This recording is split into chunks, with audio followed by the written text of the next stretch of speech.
Greetings and salutations, everybody. Welcome to another holiday entry as we move full steam ahead into this holiday season. A little bit of a short one here, as for this season I'm trying to mainly focus on titles which are in some way connected to the holidays, with this latest entry being for the 2018 holiday horror anthology film, All the Creatures Were Stirring. Now, this one had been on my watch list for several years, and when I reached out recently, I believe it was on Threads, asking for some holiday horror recommendations for this season, this one came up and was mentioned several times. And a bonus on this one is that one of the writers and directors is Rebekah, who is one of the hosts of a podcast I recently started listening to called Colors of the Dark, and I'd previously enjoyed and planned to revisit one of her other films, Glorious, which was also really good from 2022, I believe. But anyways, the synopsis for this film is as follows.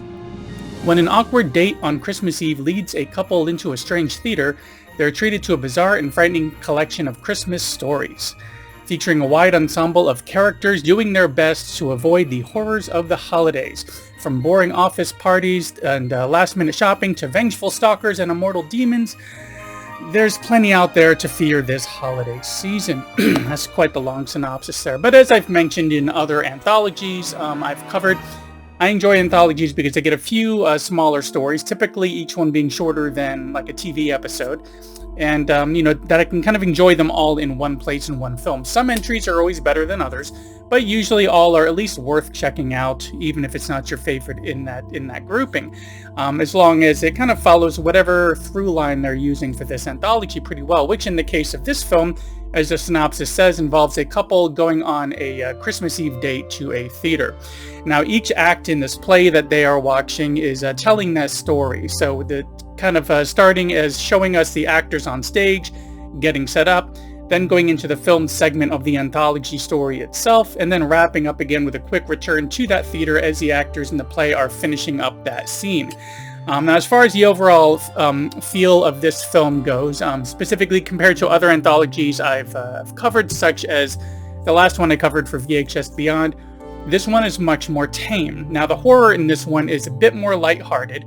It's not quite so serious. It's really there to create a light, holiday-inspired set of horror tales. A bit of creepiness, a bit of comedy, some fright, but nothing over the top. This kind of helps to keep it fun the entire time and keep the energy up and keep me interested in where this through line is going. As for some more information about these segments, we have, as mentioned, the office Christmas party, which takes a very dark turn involving some deadly gifts.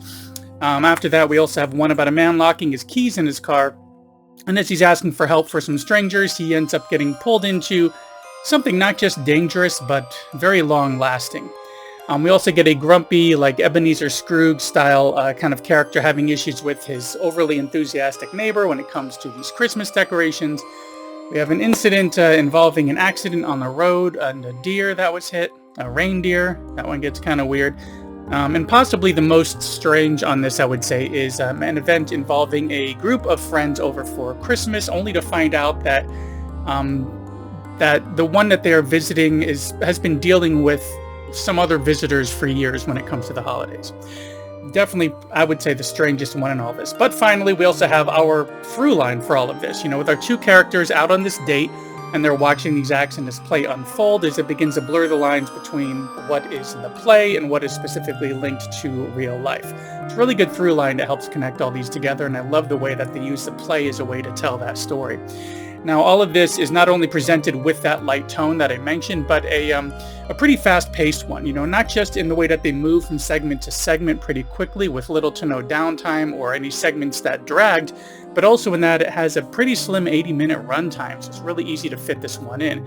I feel like that's where this one really shines, the pacing and the length. It never drags. It kept me interested the entire time, but looking back, I really don't know which segment I like the most. Usually there's one segment in every anthology that kind of sticks out as my favorite, but each one in this feels pretty distinct, and each are worthy of being in this anthology, unlike so many other anthologies I've seen, which at least have one or two entries in them that are just kind of so-so and might throw off that pace.